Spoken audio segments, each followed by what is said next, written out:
প্রাণ সর্বাংস্তান প্রণমাম্যহম।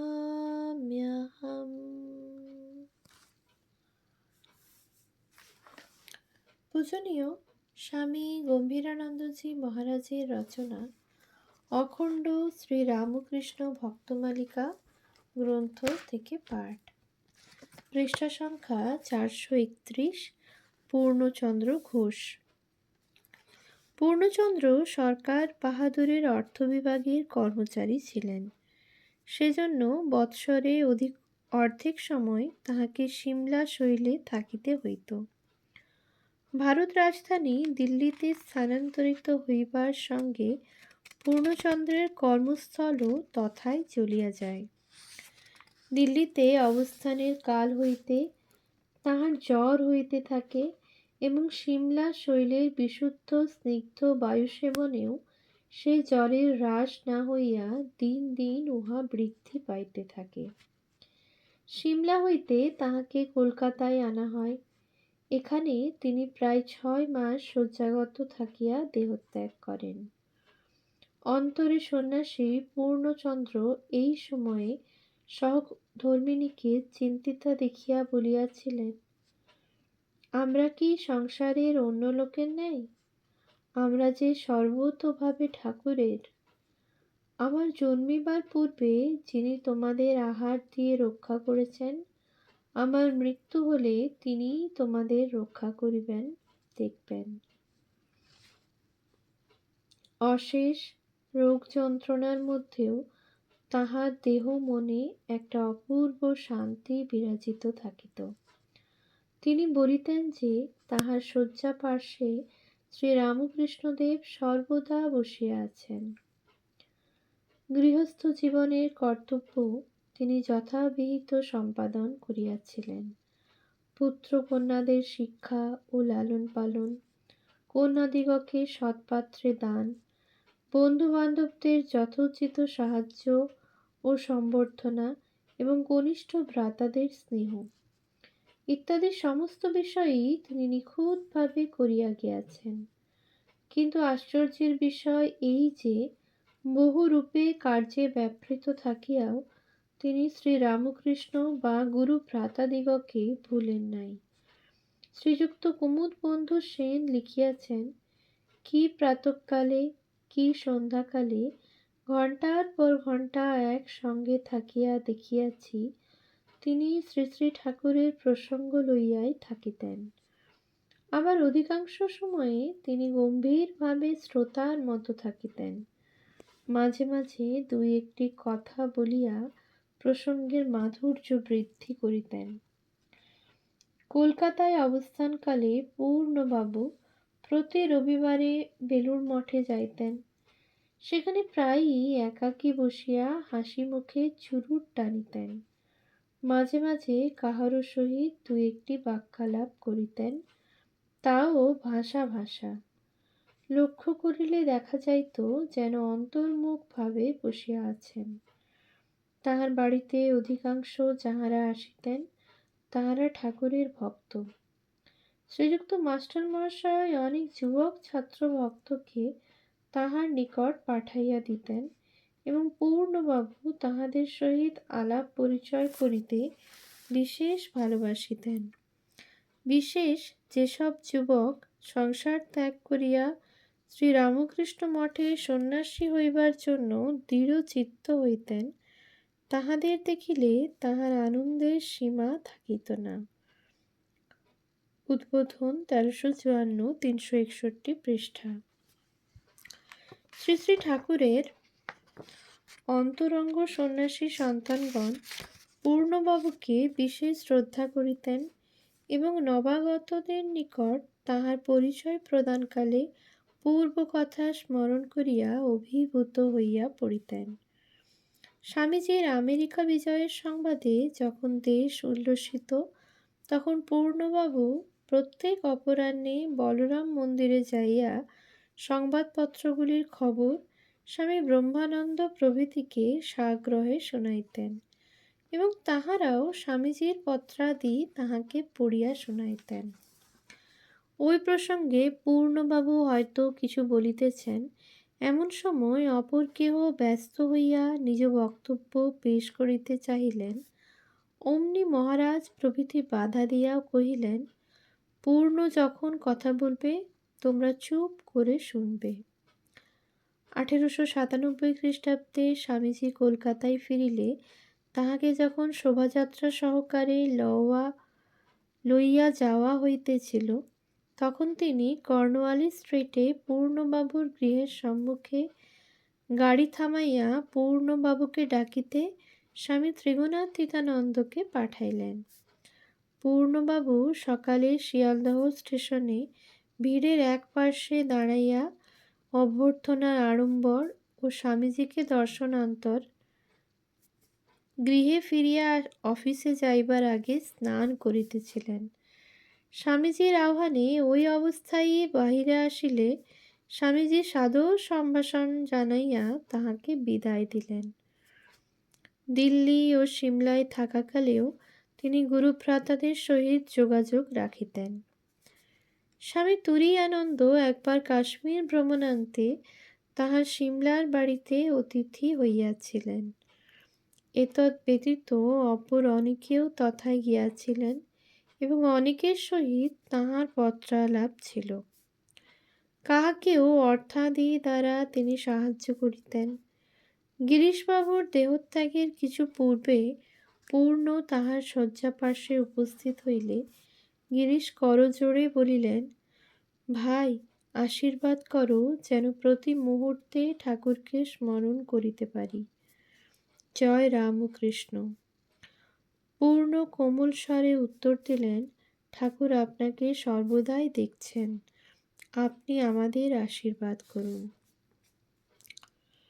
বিবেকানন্দ সমিতির সদস্যবৃন্দের অনুরোধে তিনি 1907 খ্রিস্টাব্দে উহার সম্পাদকের পদ গ্রহণ করেন।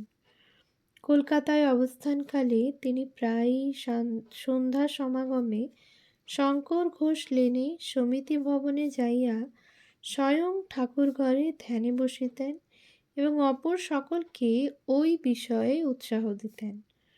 তাহার ওই পদ প্রতিষ্ঠিত থাকাকালেই মাদাম কালভে কলকাতায় আসেন।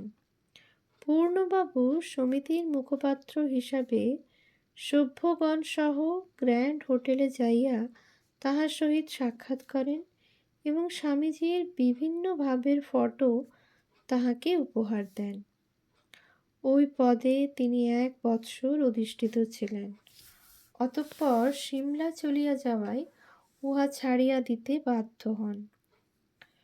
অফিসের ছুটির পর তিনি সিমলা পাহাড়ের কোনো নিভৃত স্থানে ধ্যানে মগ্ন হইয়া বসিয়া থাকিতেন।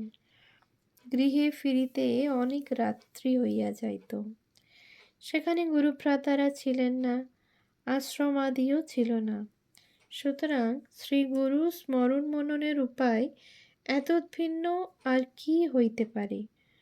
তবে বাহিরে ভাবের প্রকাশ না থাকিলেও অন্তরে উহা সর্বদাই ফুল্গু নদীর ন্যায় প্রবাহিত হইত এবং কোনো কারণে উপরের আবরণ একটু সরিলেই স্বচ্ছ জলধারা বাহির হইয়া পড়িত।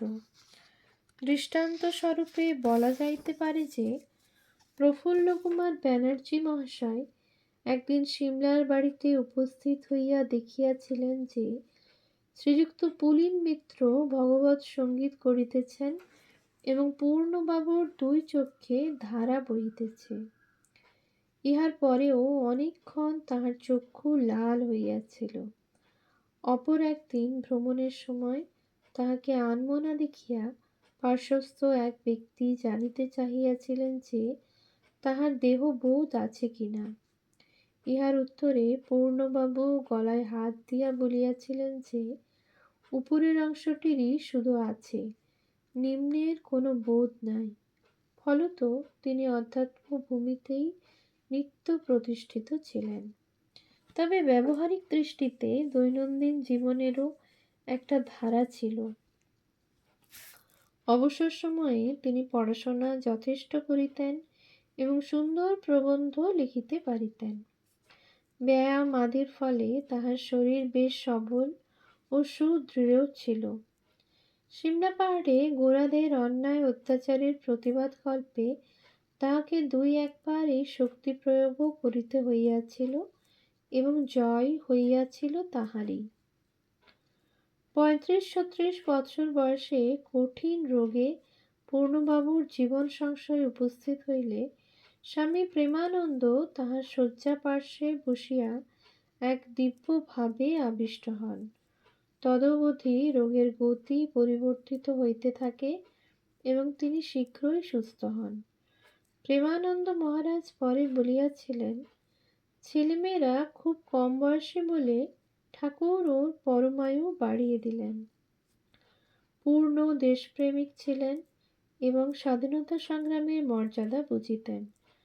যাহারা দেশের জন্য কারাবরণ করিতেন তিনি তাহাদিগকে সন্ন্যাসীর তুল্য মনে করিতেন। তাহার আর একটি সদ্গুণ ছিল দোষ দর্শন না করিয়া গুণগ্রাহী হওয়া। ধনী জমিদার ও সুপুরুষ শ্যাম বসু মহাশয়ের সর্বপ্রকার বৈষ্ণবোচিত বাহ্য সদাচারের সহিত চরিত্রগত দুর্বলতাও ছিল। তিনি পূর্ণবাবুর নিকট খুবই যাতায়াত করিতেন এবং তাহাকে গুরুজি বলিয়া সম্বোধন করিতেন। জনৈক যুক্তিবাদী তখন পূর্ণবাবুকে ঈদৃশ অসঙ্গতির কথা স্মরণ করাইয়া দিলেন। তখন তিনি উত্তর দিলেন, শ্যামবাবুর দোষ আছে বটে, কিন্তু সে যা করে একাই করে, দল নিয়ে করে না। কিন্তু তার যা গুণ আছে তা খুব কম লোকের মধ্যে দেখতে পাওয়া যায়, সেটা সত্যানুরাগ। সে যদি কোনো বিষয়ে কোনো কথা দেয় তা সে রাখবে, হিমালয়ের মতো অচল অটল। আর কেউ বিপদে পড়লে বা কারুর কষ্ট দেখলে সে সাহায্য করে, অবজ্ঞা করে না। পূর্ণবাবুর সাহচর্যে এই গুণরাশি বর্ধিত হইয়া শ্যামবাবুর চরিত্রে অপূর্ব পরিবর্তন আনিয়াছিল এবং তাহাকে শ্রীরামকৃষ্ণের প্রতি অধিকতর আকৃষ্ট করিয়াছিল। পূর্ণবাবু সম্বন্ধে ঠাকুর বলিয়াছিলেন, পূর্ণ অল্প বয়সে দেহত্যাগ করবে, তা না হলে সন্ন্যাস নিয়ে সংসার ত্যাগ করবে। ওকে যদি সংসারে আবদ্ধ করা হয় ওর বেশি দিন দেহ থাকবে না। ১৩২০ বঙ্গাব্দের কার্তিক সংক্রান্তি ৩০ কার্তিক ১৬ নভেম্বর ১৯১৩ রাত্রি ১০ ঘটিকার সময় তিনি মাত্র ৪২-৪৩ বৎসর বয়সে দেহরক্ষা করেন। উহার ১ বৎসর পূর্ব হইতেই জ্বরে ভুগিয়া তাহার শরীর অতি জীর্ণ শীর্ণ হইয়া যায় এবং তিনি শয্যাগ্রহণ করিতে বাধ্য হন। ওই সময়ে তাহার অফিসের অধস্তন কর্মচারী আশুবাবু একদিন তাহার রোগক্লিষ্ট দেহ দেখিয়া আক্ষেপ সহকারে বলেন, ঠাকুর যদি এখন থাকতেন তাহলে আপনার এই অবস্থায় তিনি কি করতেন? এই কথা শুনিয়াই পূর্ণবাবু বিছানায় উঠিয়া বসিলেন এবং আশুবাবুর উপর তাহার জ্বলন্ত দুইটি বড় বড় চক্ষু রাখিয়া সতেজে বলিলেন, তিনি গেছেন কোথায়? অপ্রস্তুত আশুবাবু তাড়াতাড়ি তাহাকে ধরিয়া শোয়াইয়া দিলে তিনি একটু শান্ত হইয়া মৃদু কণ্ঠে বলিলেন, দেখুন, কাল রাত্রে প্রস্রাব করতে বারান্দায় কোনো রকমে দেয়াল ধরে ধরে গেছিলাম। ঘরে অবশ্য লোক থাকে, কিন্তু সে ঘুমিয়েছিল বলে তাকে আর জাগাইনি।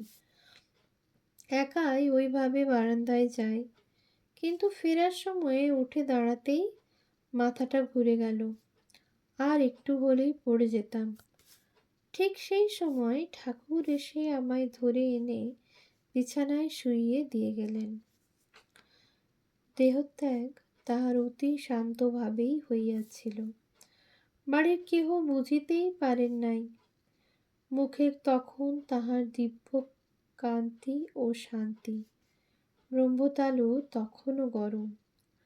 ডাক্তার আসিয়া দেখিয়া বলিলেন, ২-৩ ঘণ্টা আগে দেহত্যাগ হইয়াছে। ঠাকুরের লীলা যেমন অদ্ভুত তাহার সহচরবৃন্দের জীবনও তেমনি অপূর্ব ও মানব বুদ্ধির অগম্য। ওম শান্তি শান্তি শান্তিঃ। হরিঃ ওম তৎসৎ। শ্রীরামকৃষ্ণার্পণমস্তু।